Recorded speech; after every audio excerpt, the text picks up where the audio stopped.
చిన్నలకి పెద్దలకి తెలిసిన super heroes spider man, back man, ఈ మ్యాన్, సూపర్ మ్యాన్ వీళ్ళు మాత్రమే తెలుసు. అంతకు మించి మ్యాన్ ఉన్నాడు. చిన్న స్టోరీ చెప్తాను. పెద్ద అడవి, జింక పిల్ల అమ్మ చెప్పిన మాట వినకుండా మా అమ్మ నాన్న ఒంటరిగా అడవిలోకి వెళ్ళొద్దు అని చెప్పినా సరే వినలేదు.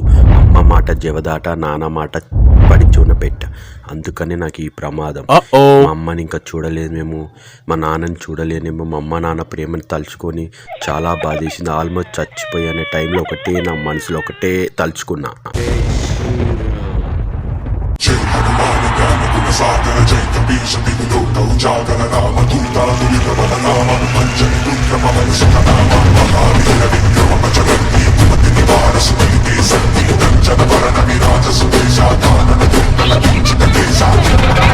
మన సూపర్ హీరో హనుమాన్. జై హనుమాన్, జై శ్రీరామ్.